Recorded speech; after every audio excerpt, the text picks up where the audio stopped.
Alright, hello everybody. Today I am joined by Ludvig Cimbrelius, who is an electronic music producer from Sweden. Ludvig, thank you so much for being on the podcast. It's really an honor to have you and speak with you. I'm a huge fan of your music. It's my pleasure to be here. Thank you. You produce music under a few different aliases, but Yes. the one that I've been most listening to is your Pearl alias. Right. I came across it a few months ago, and I immediately loved it. It was just so deep and so relaxing. When people ask you what kind of music you produce, how do you usually explain it? Because for me, I see it as, ambient, techno, but it's kind of hard to label the kind of music you create because it's so unique, in my opinion. Yeah. That question is usually like the hardest one for me to answer when people are like, "Oh, so what do you do?" And I'm like, I create music, and they ask like, "What kind of music?" And I always like start. It's like I want to answer something that feels true in the moment, rather than just like repeating genres or mentioning other artists or things like that. Mm-hmm. But for me, it's funny, like the term electronic music even doesn't seem to fit, because for me it's like so organic. Like Pearl was my first, it was the first alias that I took, I think when I was around 14 years old. And at that time in my life, I was just spending so much time out in nature, and I was like wanting to translate that experience of nature into music. And Pearl comes from like the sound of the brook, the purling brook. So that sound, I was just in love with that sound. I was recording it, and so for me, it's like it's always been so organic and natural. And then people call it electronic music. I'm like, yeah, kind of like like you say, ambient techno, and it is. I mean, ambient is really like, I find like ambient is like in the background of all the music I make, and then there might be like beats on top, but you have this like atmosphere behind it. And so I try to like describe, maybe something like that, like an atmosphere or an ambient center, and then yeah. I think when people hear electronic, they assume, dubstep or something heavy hitting. Yeah. Not the more mellow kinds, the more deeper kinds of electronic that you create. Exactly. And it's so much more like music is really like, if you say techno or ambient or pop, you have like these big differences in how like people express in that genre.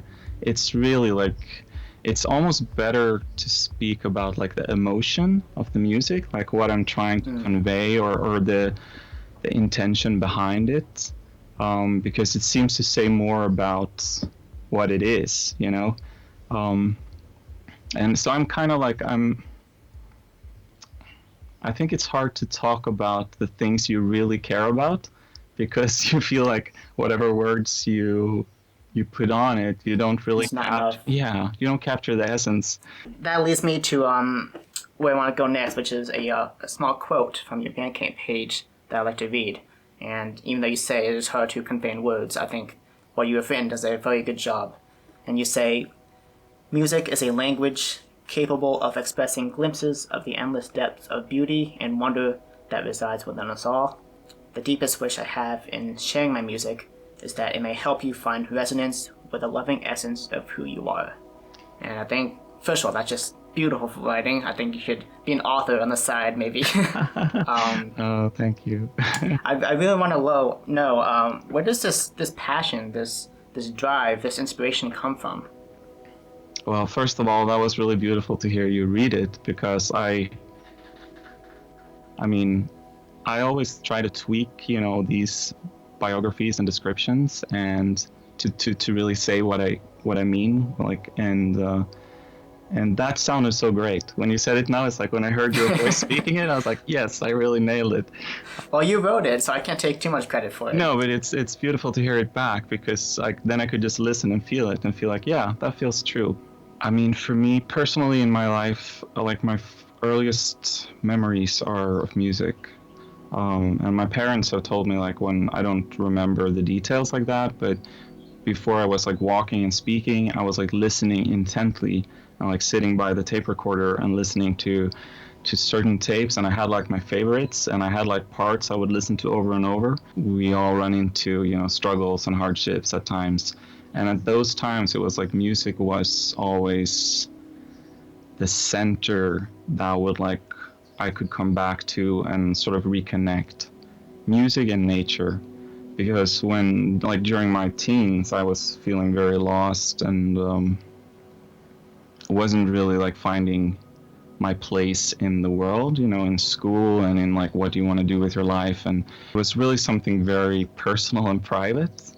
And then at some point I just started sending demos and wanted to start releasing music. It's about being in the present moment and experiencing that music, like translating that I feel, like I wrote in the text, like this, that I feel inside into something, into sound, in a way that I'm enjoying that, you know, experience when I'm doing it. If I'm not enjoying it, then I'm not sharing the joy of it. So you mentioned that initially your music was, you know, it was for yourself. It was very personal and still is very personal. What was it like when you decided that, hey, maybe I should start sharing this music with other people? I was at a party and someone told me, like, that guy in the couch there, he has a record label. And I think I don't know if I had sent demos before that, but then I had sent demos to, like, you know, United States, and I hadn't really I don't think I had got any response. So it was like far away. And then my friend was like, he has a record label, you should talk to him and you should give him a demo. So I started talking to him, and he was really nice, and he invited me to his I think it was New Year's, like to this New Year's party, and he said, like, bring a demo, we'll put it on. And I was like, no way you're gonna put that on during the party. That is like not gonna happen. So I came and I gave him the demo, and he was like, he kept like nagging at me to put it on, and I was just like, no. And then as soon as I left, he put it on, and then when I got home, he gave me a call already, and he said, like, because I don't know, I was just so self-conscious about it, and he said, like, we put this on, and everybody just, you know, came down in this silence and listened, and everybody thought it was amazing, and we want to release this. Wow. So that was like, you know, it was just really big for me. I think that experience just really showed me that, like, my music really had the power and ability to touch people in that way. And there was this rush, this feeling like, yeah, this is what I want to do. I listened to 2 of the tracks from your newest album that you have put out so far, and they're like the meditation pieces, and they were really, really nice. Yeah. In that second track, were there samples of like a bamboo wind chime or something in the beginning, or one of the tracks? Yeah. It sounded like it had. There's a wooden wind chime that I recorded that is hanging out here. And then there are some other wind chimes that I recorded different times in my life. I think some of them were recorded in France when I was traveling in France. So I have this like library with, you know, actually I still have all the sounds I ever recorded, like pretty much, because I moved it from hard drive to new computer. Oh, wow. And so I have this pretty big library, and I always want to organize it, but I never had the time to go through it all. But so I have these sounds. So yeah, I was gathering up in that track some sounds of just wind. Like the theme is just, so it's just recordings of wind, and how wind is like hitting trees and hitting the wind chimes. I'd like to read another quote. This one is from your Facebook page. You say, "As a child, I found my refuge in nature. I chose the artist named Pearl for the music I was creating as a tribute to the sounds of nature. The intention behind Pearl is to be an expression of the serenity and depth of our natural state." What I would like to know is, what do you see as the relationship between nature and music? Because nature can seem, you know, chaotic and random, while music is deliberate and orchestrated. So how do you see the 2 worlds? colliding? Wow, that's a really interesting question. Even like if you listen to birds or if you listen to nature, there is this kind of, it's not just like chaotic, you know? It's like there is this kind of like, I'm just hearing birds in the background now. To me, that's like musical. You know, I even had like this moment when I was like walking out in the woods, and I live outside of a small town now, but there are like roads everywhere close by. And I was like in this very pristine meditative state where I was just like walking around, just the trees were beautiful. I was really happy. I was just there. And then I started to hear this beautiful sound. And I'm like, just wow, what is that? It's like this magnificent droning sound. And it's just growing, growing. And I'm just like, oh my God. And it's a car, you know? It's like a big car coming on the road. And I was so in that state that I wasn't like, you know, because normally you're like, okay, I'm out in nature. Oh, you know, it's a car. But, you know, in that openness, it's just like that becomes beautiful, you know, that becomes musical. And moments like that, you know, they just remind me that we can sort of find that quality of beauty, like, or musicality or whatever, in pretty much anything. And I, you know, when I was going to school in the city, I would like always notice that people were walking in, you know, in rhythm to the beat, to the song I was listening to, or seeing like two different things happening and just noticing like, wow, there's a rhythm, there's like a groove happening in between those two separate things. So if you really want to go deep with the question, it's like I feel like there is like this intention behind everything, this sort of order behind everything in the universe that is, it's not chaotic, it's not random. There is like intention behind it. And music, like that's just humans, you know, giving shape with our intention. And sometimes I feel silly because, you know, my Instagram, I have, you know, just hundreds of photos of the sky and and you know, trees, and I'm like, are people really tired of this now?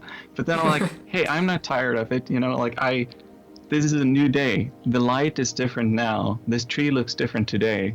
That's beautiful, yeah. And every day is special. Every day is different. Indeed. It's like we're in these patterns, but just noticing things that happen that are different. Like you say, every day is new. Like today is totally new for me. I've never had an interview experience like this. It's really exciting. Most of the music that I've heard from you has been completely instrumental. And I think most of my music library is instrumental. You know, no lyrics, just instruments.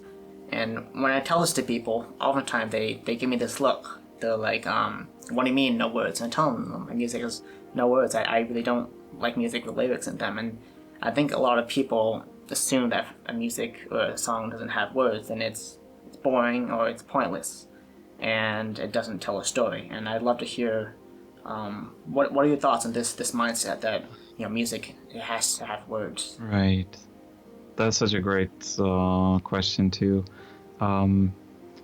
Yeah, I mean, I've listened mainly to instrumental music like my entire life. And even when I listened to music with lyrics, I wouldn't hear like the words. Like I would listen to these songs and that I would love, you know, but I didn't really know what the lyrics were about. And then I would find out later. I'm like, oh, really? It's about. So for me, I think when, you know, if I have the lyrics, then I capture your attention and I tell the story, and it becomes kind of narrow. It becomes like this storyline where it's just like, okay, if we're going from point A to point B, I'm human, I'm having these experiences, blah, blah, blah. And there's absolutely nothing wrong with that.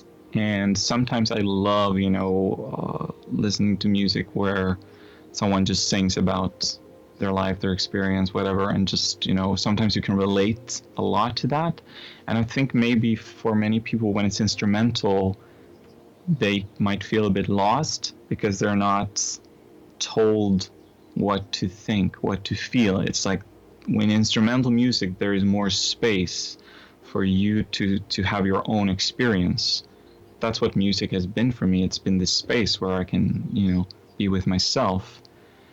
and it becomes more like narrow when somebody tells me what to feel, and then I have to find like music or lyrics that are just right for the moment. I mean, often this happens that, you know, a song will come on and it will just be like, yeah, and then there's like lyrics that just don't fit with the moment.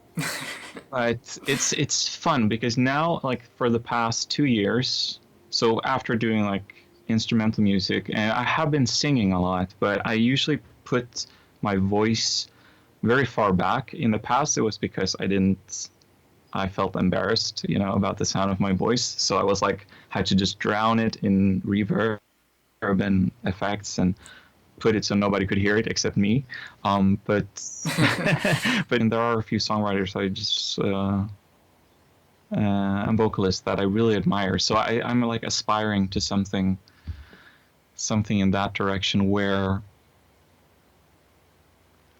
like the words don't take over the whole experience, where there's still like space left to have your own interpretation and for the story to mean something for you.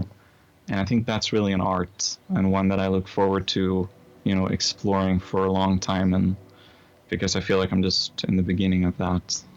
Do you think that the kind of music you create, you know, very deeper, ambient type of electronic music, do you think that will ever become popular? That's a great question. It's so funny. The like spontaneous answer was just like yes, and then I was like, that's fun. Yes, I think it is becoming popular because I noticed that more and more people are meditating, because more and more people are feeling this, you know,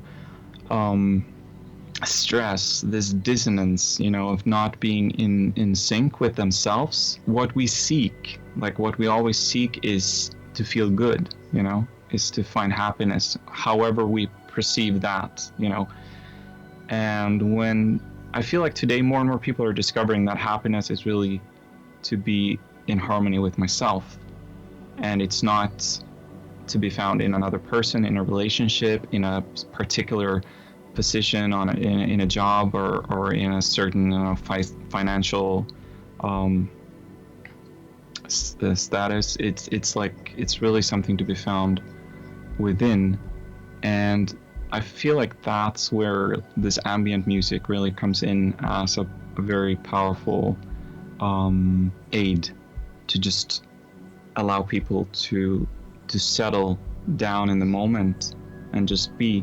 Because even like when your mind, I've been meditating for years, and I mean still my mind is just racing sometimes, you know. I just can't stop the thoughts. I want to like solve all the problems it perceives in my life, you know. And then to have something to focus on, like something that just, you know, I just focus on this sound or this music, it just helps to just release that momentum and just come back and be still. And I think that is just going to increase, like people, because in one sense everything is sort of accelerating. It feels like we have this like, you know, technological evolution going on that is just like, it's just accelerating, in new like arenas of expression and connection are opening up all the time, where now like people are connected all the time. They have all their friends, you know, with them all the time. They have all the relationships, and this just creates like, it's like a lot of beautiful possibilities for connection, but you need to manage that, and you need space to just be with yourself. And I think that is really like where ambient music is going to become more and more popular. And I think what your friends, like what you said about when you talk about instrumental music, that they're like, you know, wondering what's that about. I think, you know, that is more and more people are going to just understand and crave that. And I can see this because where I have my largest audience is in this meditation app called Insight Timer, which I think is like the largest meditation community online. And I have like the numbers, the number of listeners I have there is like way more than I have any other place, and it's totally free. And I just share like my music there, and I receive so much appreciation. And it's funny because they invited me, I didn't even know this app existed, they found me, invited me, I started sharing my music, and I realized, wow. Before then, I was just like I just felt like a weirdo making, like I was just a weirdo out in the woods, making ambient music, and Yeah.